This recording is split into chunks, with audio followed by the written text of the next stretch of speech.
turn in your Bibles to Daniel 11. Daniel 11 is where we're going to be for the entirety of our time together. And if you have, as I prayed, picked up this passage of Scripture, you have probably walked away saying, what in the world did I just read? There's a lot of moving parts in Daniel 11, and I'm your cruise director this morning to get you from point A to point B. And I want to do so under the heading, God's Almanac. Now, I talked last week at my campus about an almanac, and I had a young person come up and go, what was that thing you were talking about? An what's an almanac? And for younger people, almanacs are really not all that important to their daily lives, but for us that are older, and for those even older than myself, almanacs have been a big thing, and have been a big thing for a long period of time. The Egyptians came up with the first almanac about 4,000 years ago. But I read recently that almanacs were pivotal to us as a new country. In fact, when Benjamin Franklin started the Poor Richard's Almanac in 1739, one of the reasons why he created it was they were living in a new world. And with a new world, there was all kinds of questions on when to plant and when to harvest. When do the seasons begin and end? How do solar and lunar phenomenons affect this new world, this new America where they were living? And so Benjamin Franklin would publish for a couple decades the Poor Richard's Almanac, but he would stop doing so, and he had a good reason why, to help found the United States of America. And he handed it to a group of farmers from the Philadelphia area who took his mantle of the almanac and putting all that needed information in there. And let's remember why. The people of the past thought it was important that what they experienced might be good to know in the future. That if it seems like every 10 years there's a flood in a particular area, you might want to know that as a farmer in the future. And so these farmers got together and continued the process, and we know their almanac to be called the Farmer's Almanac. Now, that didn't just last a couple decades. In fact, that has been going on since the birth of our democracy in 1776. And even today, you can go to a bookstore and pick up a Farmer's Almanac for 2024.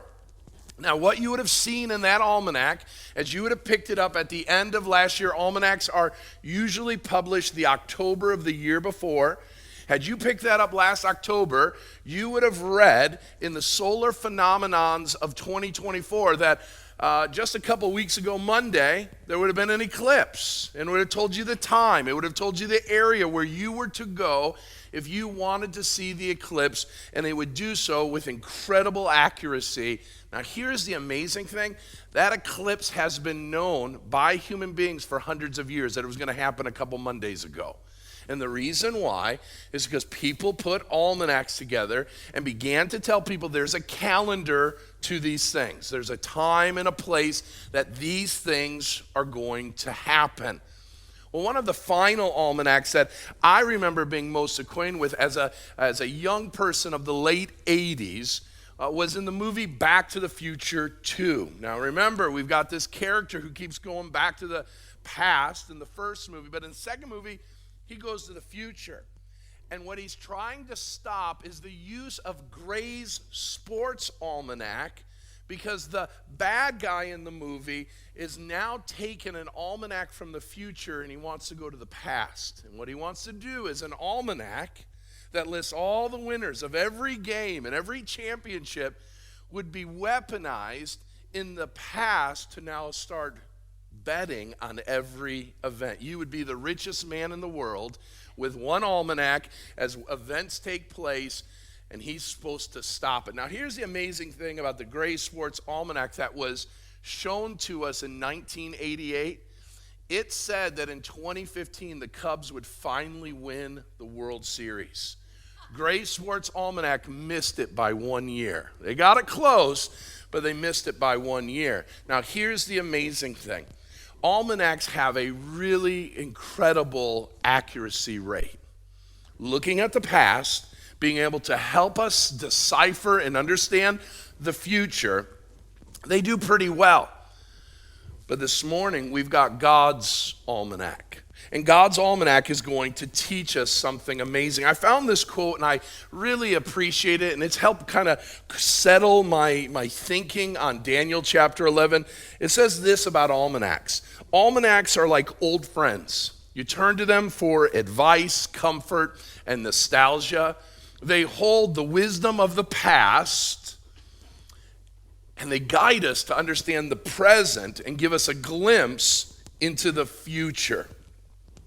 Daniel 11, I believe, is God's holy and perfect almanac that is going to help us understand the present. It'll tell us about the past so we can understand the present, how we are to live, and help us as we move forward into next week to decipher the future. So let's do that, and we're going to do so under 3 headings this morning. Now, there's a ton of information you're going to hear today. This is one of the most difficult passages in all of Scripture for the congregant to hear and to take all in, especially in one Sunday. But I want you to focus in on 3 truths that I think are really important. The first one is that kingdoms have come and kingdoms have gone, and they still do. Kingdoms have come and kingdoms have gone, and they still do.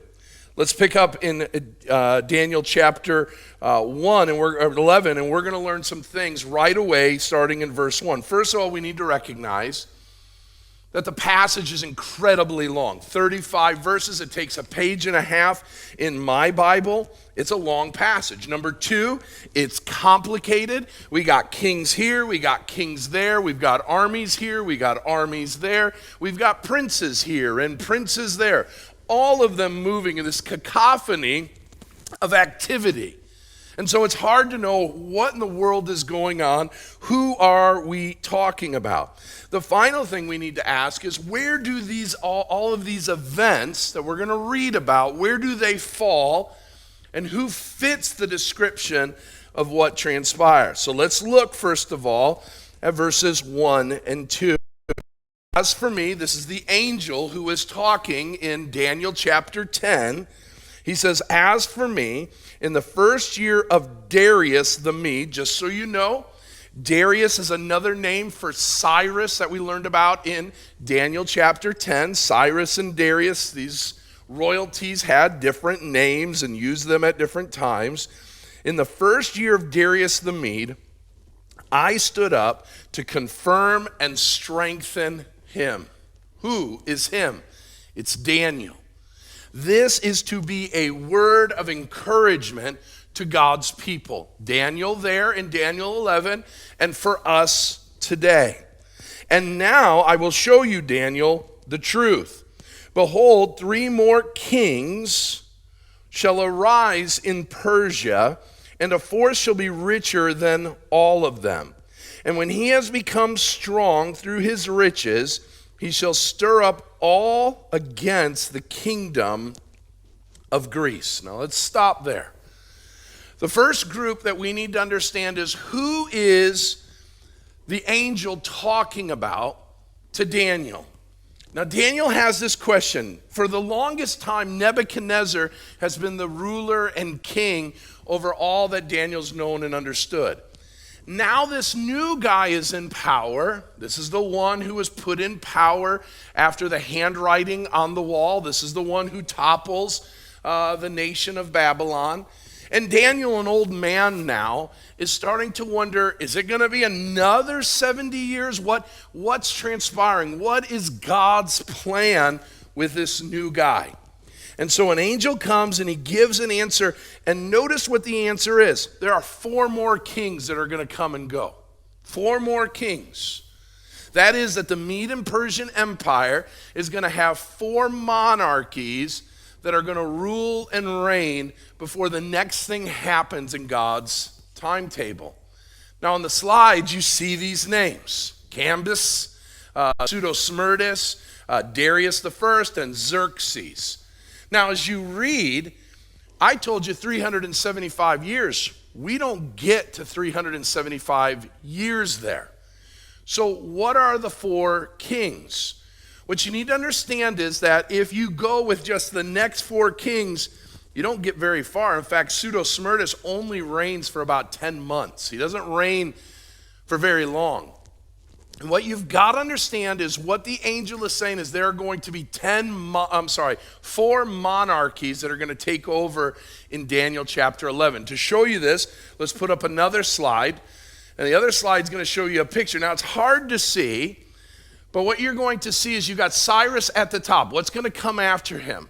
Then you've got Cambius, who is there. Smyrtus, who is named, these are funny names, Guamata. These guys go by different names at different times. Then you get Darius I. And if you notice, you've got Darius I, Darius II, and then you've got these Xerxes kings. Xerxes I, Artaxerxes I, Artaxerxes II, Artaxerxes III, Alexerxes IV, and then Darius III. What the angel is saying is there are going to be 4 monarchies. The first 2, go back to the slide that was there before. The first 2 you've got, they're there. Then you're going to have multiple Dariuses. That's one of the monarchies. Then you're going to have the 4th of the monarchy dynasties, the Xerxes or the Artaxerxes dynasty. So all of those guys who have the Darius name, they're one of the kings that the angel's talking about. And anybody who had a Xerxes or Artaxerxes in their name, that's the 4th of the kingdoms.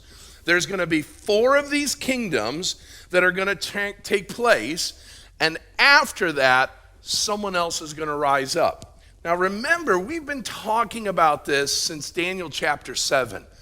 These are the reminders of the lumpy, lopsided bear of Daniel 7 and Daniel 8, the Medo-Persian Empire. And then once that empire is done, the angel says, as he did earlier in Daniel's earlier vision, that a leopard of 4 heads with wings is going to take power. We see that in Daniel 11:3. Let's continue on. Then a mighty king, some translations say a great king, shall arise, who shall rule with great dominion and do as he wills. And as soon as he has arisen, his kingdom shall be broken and divided toward the 4 winds of heaven, but not to his posterity, nor according to the authority with which he ruled, for his kingdom shall be plucked up and go to others beside these. After the Medo-Persian Empire, human history and biblical prophecy tell us that Alexander the Great's going to come to power. Alexander the Great is going to come. He is this great leader. He is this leader who is mighty, a mighty king. In 10 years, Alexander the Great, at about the age of 22 or 23, leaves Greece and conquers in 10 years the entire known world. That's the swiftness by which he conquers. By 33 years of age, he is now heading back from the east. He's in Babylon. He's in Nebuchadnezzar's palace. And he tells his associates on board, there's nothing left to conquer. Think about it, 33 years of age, and you have reached the pinnacle. You are the world leader. There's nobody else, and there's nothing left to conquer. He's bored. While at Nebuchadnezzar's palace in Babylon at 33 years of age, something happens to Alexander. We don't know if he was poisoned, or we don't know also if he fell ill to some terrible sickness, but he dies very quickly. And on his deathbed, because either his children are in their infancy, if he had any, or no children at all, he's got no one to hand his kingdom to. Knowing he was going to die, he brings his 4 highest ranking generals into his bedroom, and he tells them, you're getting the kingdom. It's going to be given to you, and you are going to separate your kingdom into 4 smaller kingdoms. And what's going to transpire is each of you are going to oversee a 4th, if you will, of my kingdom. Those names are listed. We have Seleucus, who oversees Syria and Mesopotamia, so that would be the area of Syria, Jordan, and Iraq, and also, of course, the area of Persia, which would have been Iran. Go back for a moment. Then you have Ptolemy. Ptolemy would oversee Egypt. I always say this name wrong. Lysimachus over Thrace and Asia Minor. So that is the area of Turkey today. We'll show a map here in a second. And then Cassander over what was really the first part of the Greek Empire, Macedonia and Greece. Now they're going to break up the kingdom in this way. And what you're going to see is that there are two major kingdoms within the four, and there's two smaller ones. The major ones, and this is how we're going to go over it, the orange team, which is the Seleucus team, and then the pink one, that is the Ptolemy team.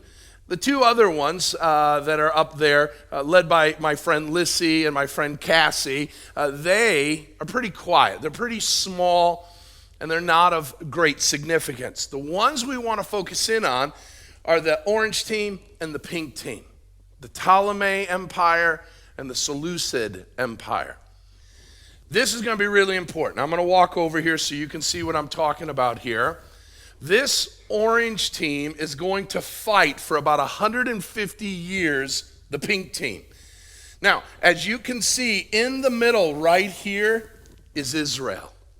Israel is going to be the epicenter of these battles that are going to take place between, now here's what you're going to need to understand, the king of the north and the king of the south. Is that starting to make sense? So you've got this battle. These battles are going to go on for about 150 years between the king or kings of the north, the Seleucid Empire, and the kings of the south.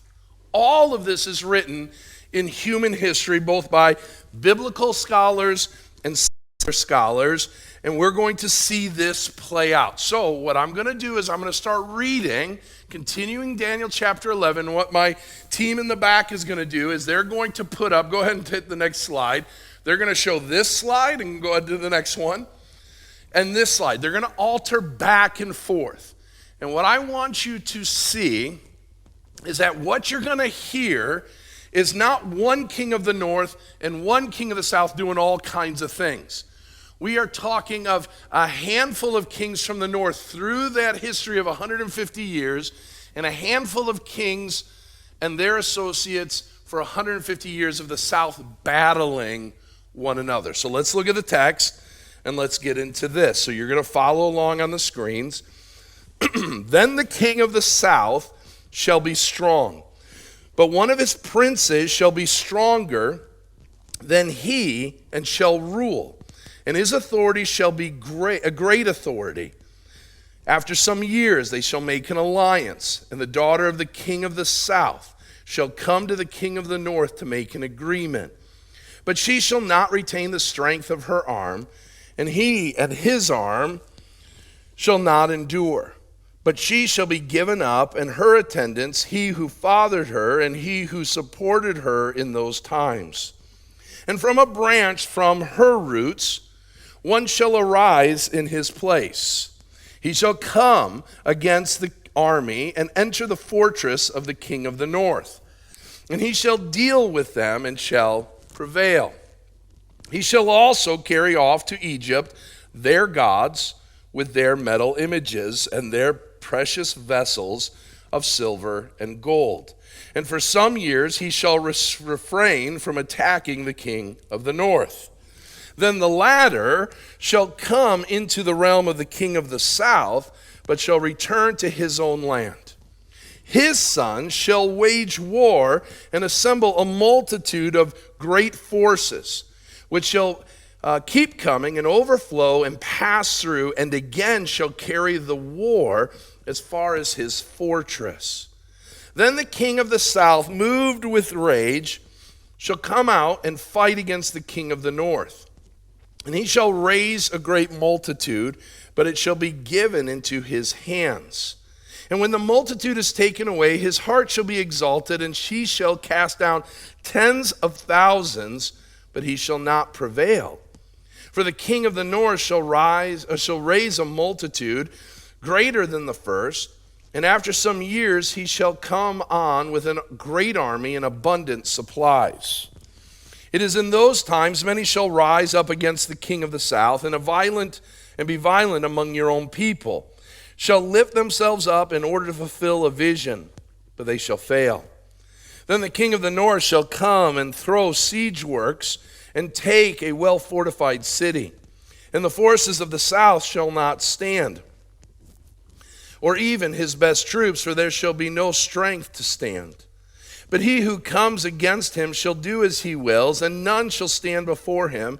And he shall stand in the glorious land with destruction in his hand.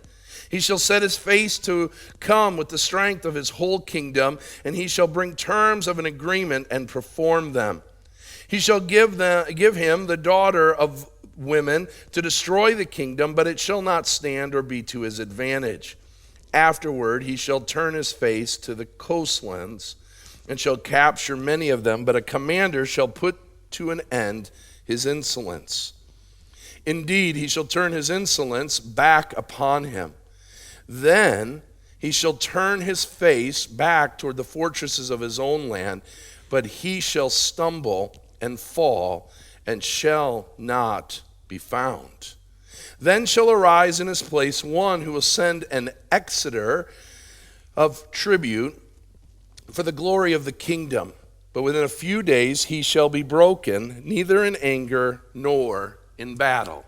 A lot of scripture, and what you have is the intrigue of these rulers of the north fighting. Let's look at the rulers of the south. Flip the screen for me. These leaders. So as you can see, there's a lot of years, 150 years of interplay happening here. This is what's going on in Daniel 11. All of this is seen in Daniel 11 with perfect perfection and precision. But I also want you to know this is seen in antiquity in the secular world as well. You can read all of this by a man named Quintus Curtius Rufus in History Alexandri Magni. That is the history of Alexander the Great. This is not a follower of God, and he chronicles all of these things that are taking place. Now we get to verse 21. And in verse 21, the text tells us that there now is a new guy who is going to arise. In verse 21, it says, in his place. So the last guy we have fighting in these wars is this guy named Philometor in the Ptolemy Empire. Go ahead and flip the screen for me. And then the last guy we have is Seleucus Philopator. They're going to wage war against one another. And out of the blue, outside of the dynasty of the kingdom of the north, is going to be this new king. This king that comes and arises to authority in a place of kingship out of deceit and treachery. He is the little horn that we learned about in Daniel chapter 8, the one who is bombastic, the one who is blasphemous. Now notice what Daniel hears from the angel in Daniel 11:21. In his place shall arise a contemptible person to whom royal majesty has not been given. He shall come without warning and obtain the kingdom by flatteries.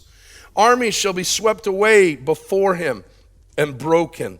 Even the prince of the covenant, that's the high priest, by the way. And from that time an alliance is made, and he shall act deceitfully, and he shall become strong with a small people. That is, he will become strong amidst the Israelite people. It goes on, without warning, he shall come into the richest parts of the province, and he shall do what neither his father or his father's fathers have done, scattering among them plunder, spoil, and goods. He's going to steal everything that the Israelites have. He goes on, he shall divide plans against strongholds, but only for a time. And he shall stir up his power and his heart against the king of the south with a great army. And the king of the south shall wage war with an exceedingly great and mighty army, but he shall not stand, for plot shall be devised against him. Even those who eat his food shall break him. His army shall be swept away, and many shall fall down slain. And as for the two kings, their hearts shall be bent on doing evil. They shall speak lies at the same table, but to no avail. This new guy comes up, And even though he's a part of the kingdom of the north, the old king of the north isn't happy, and he conspires with the king of the south and says, let's work together to get rid of this. This is like days of our lives of armies, okay? And what transpires is, the text goes on and says that all of this is going to take place, but they can't have enough strength to stand. But he who comes against him, I'm in verse 24, without warning he shall come into the richest parts of the province. He shall do what neither his fathers or his fathers' fathers have done, scattering amongst them the wealth. They're not going to be able to stand against him. Notice in verse 27, as for the two kings, their hearts shall be bent on doing evil. They shall speak lies at the same table, and he shall return to his land with great wealth, but his heart shall be against the holy covenant, against the Mosaic law that God has established. And he shall work his will and return to his own land.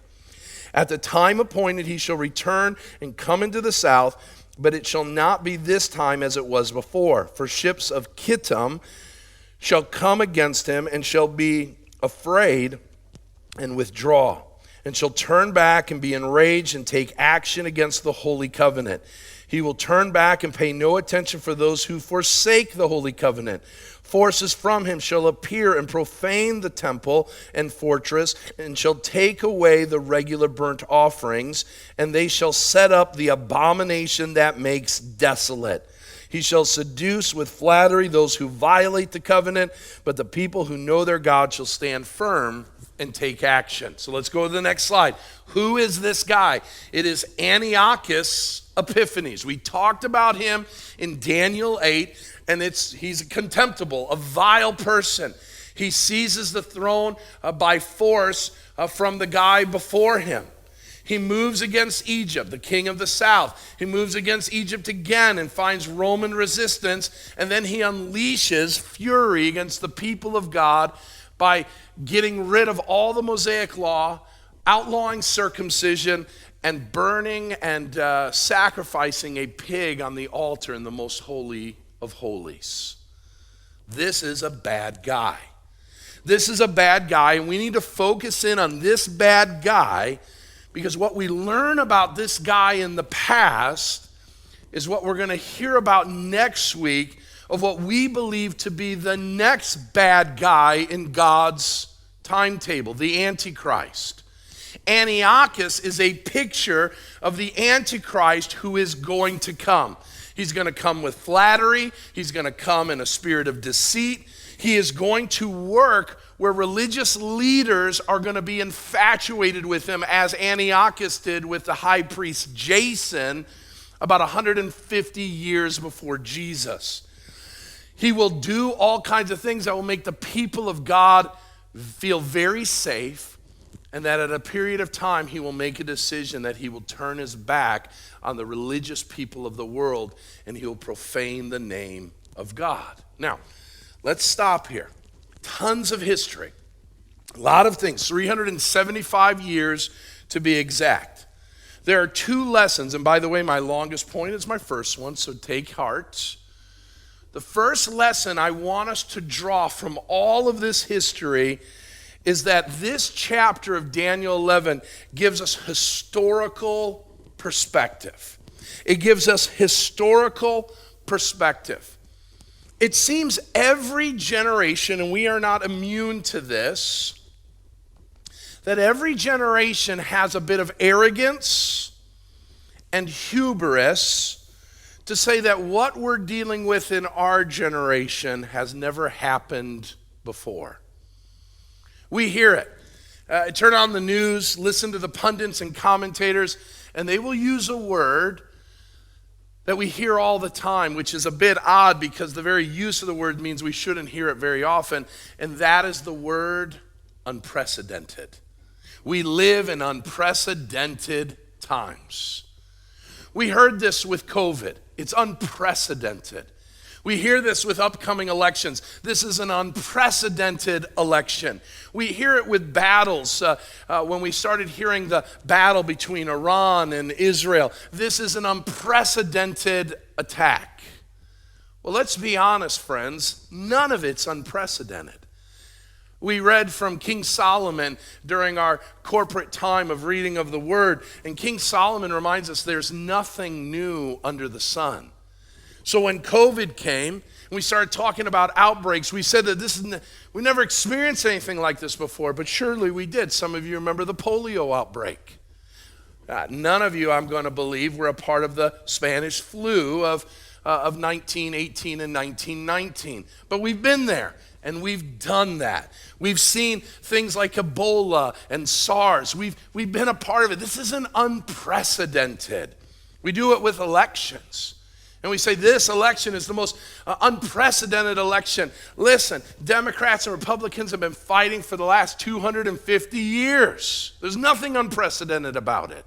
And we talk about the same things. If you look back 50, 75 years ago, they were talking about immigration, they were talking about Social Security, they were talking about all the same things. Are they important? Yes. Are they unprecedented?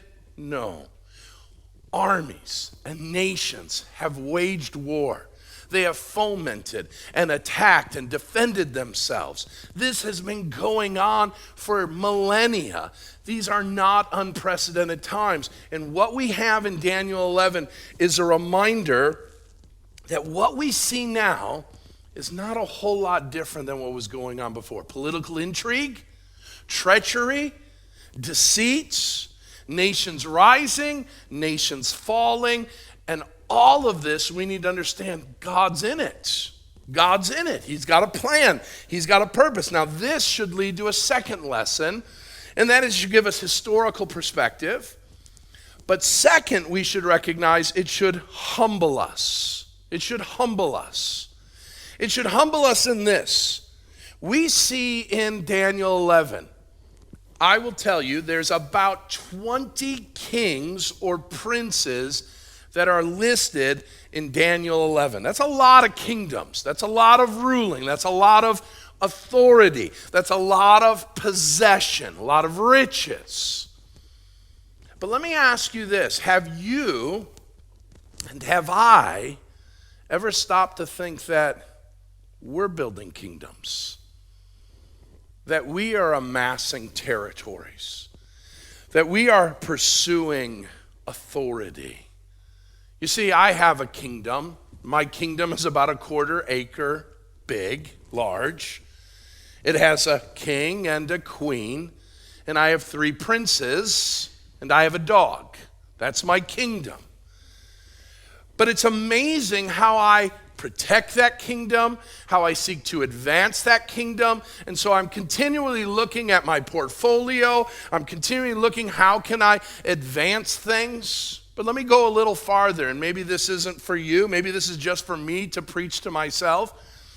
But I also have 2 other kingdoms. I run a catering business, and I want to see that kingdom expand and grow. I want to see profits increase. And I've got a pretty good catering company. I serve tens of thousands, upwards into the 100,000 of people every year. That's a pretty great kingdom. I want to be known in that kingdom. Now let's get a little more personal to where you guys live with me. I'm this group of churches, and we're a big church. We're seeing record attendance in a lot of our campuses. We've got campuses now in multiple counties. We're big in the Fox Valley area. We've got kingdoms. All of that, though, is humbled by the reminder that kingdoms come and go. Each of the kings that are listed, listen to me, friends, had way more than any of us had. More possessions, more authority, more slaves and concubines and individuals under their oversight. They had tons more going than we did. And God allowed them to rule and reign for a season and then be gone. Now, most of them you've never heard about. Most of them you can't even pronounce their name. And there's a reason why.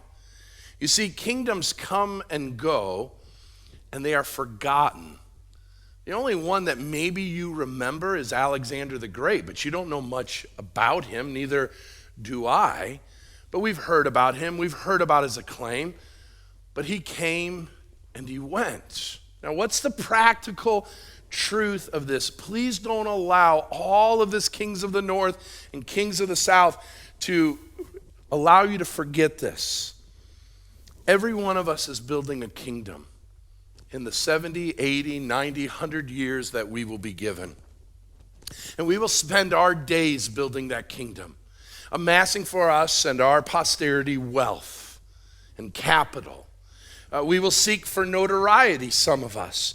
And we will think that our kingdom will go on forever. But we will die, and our kingdom will be scattered, as Solomon says, to people not knowing whether they'll do a good job with it or not. But here is the truth. Experts have said, you will be remembered, I will be remembered for about a little over one generation. You know that? You'll be remembered by your children very well. They will know you. They will know what made you tick. They will know your personality. They will know your acclaim. They will know where you worked. They'll know what you accomplished. They will have that. Your grandchildren will have an even lesser understanding of that. And if we are really honest, we only know a fraction of our grandparents to what we knew of our parents. Now let me dig a little farther. Let's go one more generation. What do you remember of your great-grandparents? Do you remember their names? Do you remember where they lived when they were born? Do you remember what they did for work? Do you remember the stories they told, the jokes that they gave? Do you remember their love or passion for the things of the world? If we're really honest, we don't know much at all. I don't want to diminish the legacy of my great-grandparents, but I only know really one bedrock truth of one of my great-grandparents. My great-grandfather on my mom's side was a close associate with one of the governors of Illinois.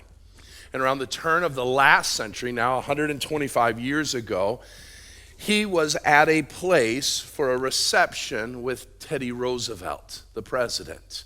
And I have a picture of my great-grandfather meeting and shaking the hand of Teddy Roosevelt. It's one of the only handful, I was told, about 150 photographs of Teddy Roosevelt, okay? I know more about Teddy Roosevelt than I know about my great-grandfather. Friends, this is to tell us what Daniel 11 tells us. Our kingdoms will come and go. And no matter how big our kingdom is, how great our kingdom is, how profound our kingdom is, it's going to pass.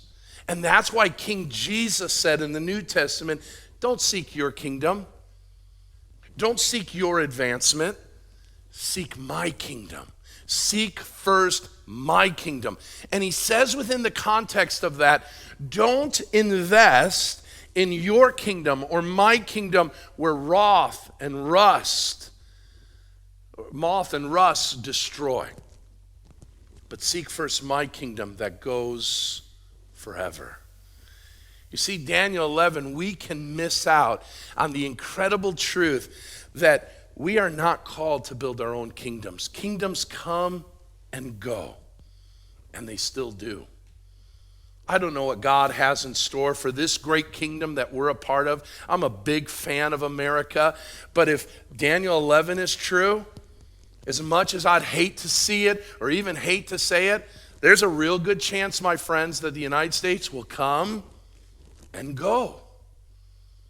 And here's what we need to understand. If we're about building earthly kingdoms, we will be sorely mistaken. And Daniel 11 says, amidst all of this, don't back your kingdom or another earthly kingdom to find your ultimate fulfillment. It is in the one who said, I saw all of this coming. That's the second truth. The second truth that I want you to walk away from is kingdoms have come and gone and still do. And number two, we're going to see that God was in total control then, and he hasn't let that go. Daniel 11, did you know that secular historians don't know what to do with Daniel 11? They see all of this and they're like, okay, so how are we going to combat against this? Because if Daniel wrote this 580 years before the coming of Jesus. That means he wrote this with 375 years of accuracy. Think about that. That would be for us about the time that the pilgrims are landing at Plymouth. They are going to say this is all that's going to happen from then all the way to today with perfect accuracy. So you know what secular historians say? They say Daniel couldn't have written this. It had to be a guy who, after everything was said and done, wrote it post haste and then said, oh, it was Daniel who had written it. The problem they run into is the things that Daniel's aware of in the earlier part of the chapter, no one would have known. It's a conundrum for the atheists and agnostics because of its perfection. And what it tells us as Christ followers is God is sovereign.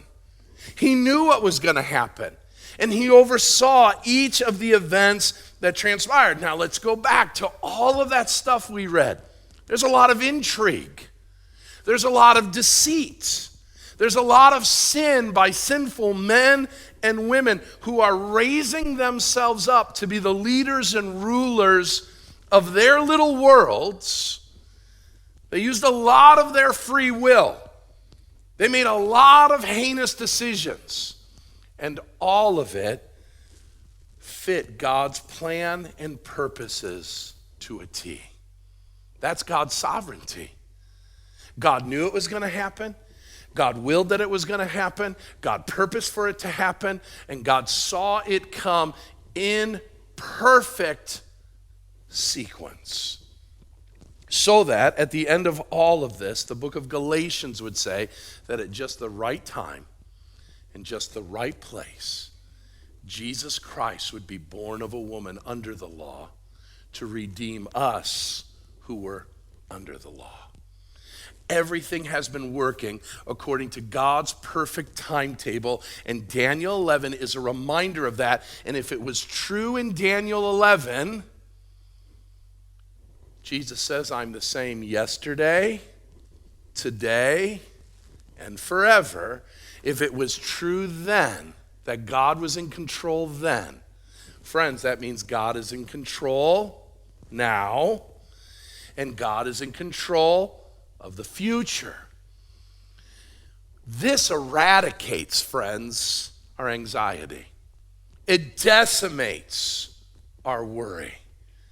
Charles Haddon Spurgeon said that the sovereignty of God is the pillow by which the child of God places his head every night.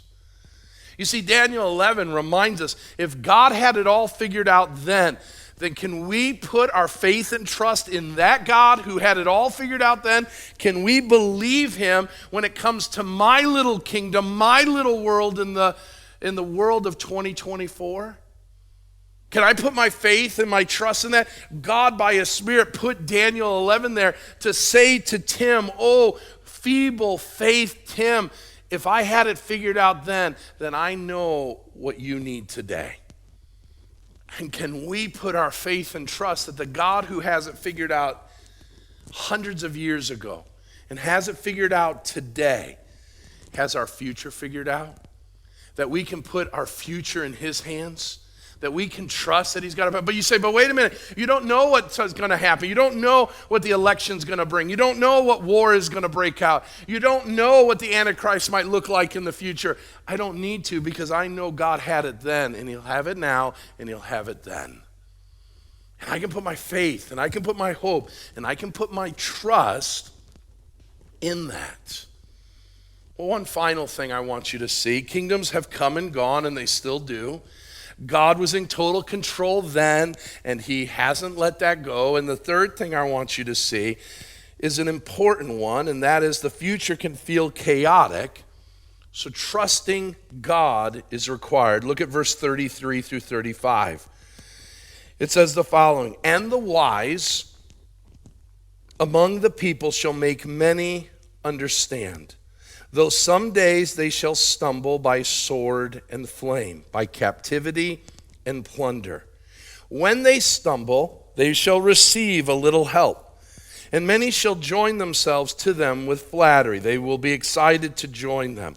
And some of the wise shall stumble so that they may be refined and purified and made white until the time of the end, for it still awaits the appointed time.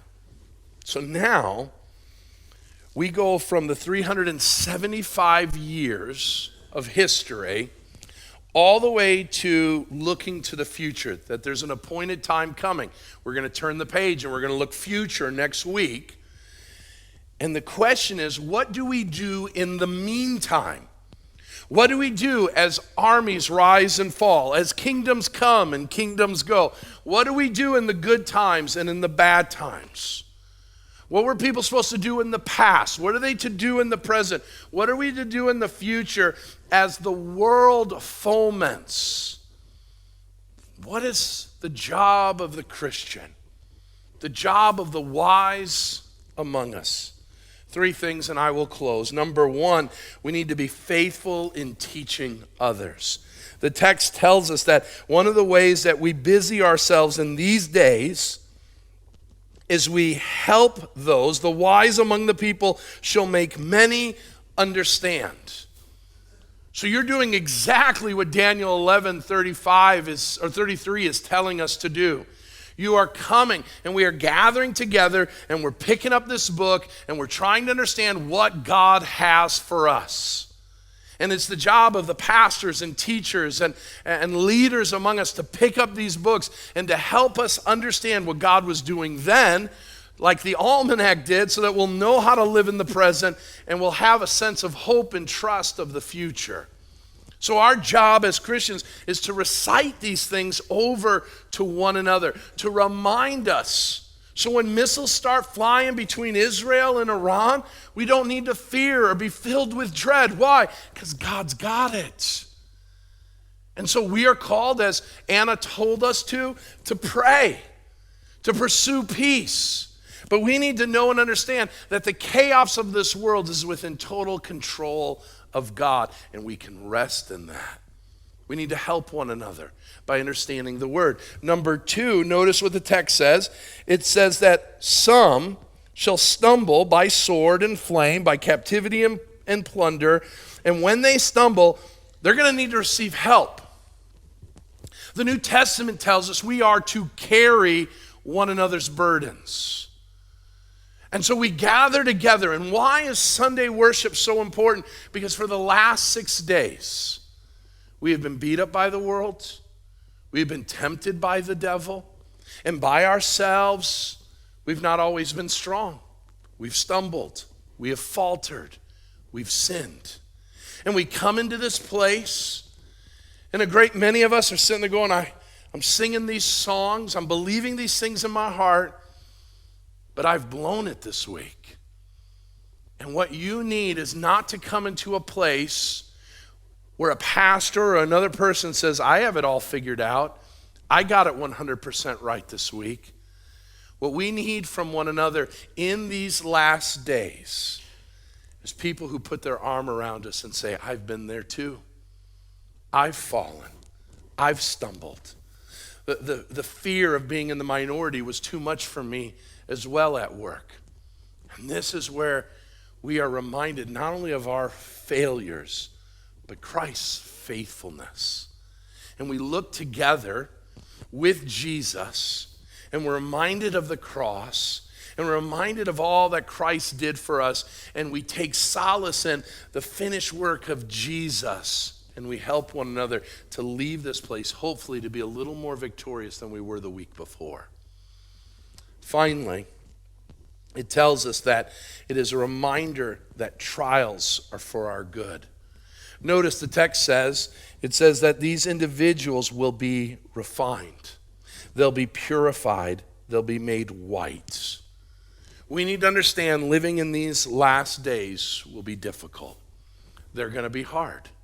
We're going to hear next week about this Antichrist who is going to come.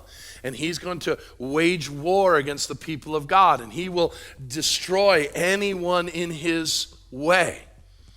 And it's going to be easy to feel like we're going to fall and stumble. But take heart that all of these trials, the book of James says, is to produce in us joy. Why? Because it builds character, perseverance, and hope.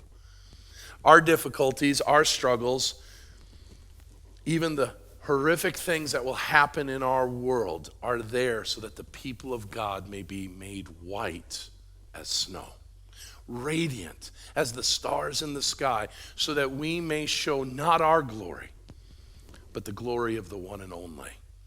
Daniel 11 has a lot of history, but like a good almanac, it gives us what we need for the present, and it gives us a glimpse of what is to come in the future. And if there's anything we walk away with, it is this final truth, and we'll sing about it here in a moment. We need now more than ever Jesus to be our cornerstone. We need to put our faith in him. We need to put our trust in him. He knew the beginning from the end and the end from the beginning. And he says, surely I will be with you always, even to the very end of the age. Amen.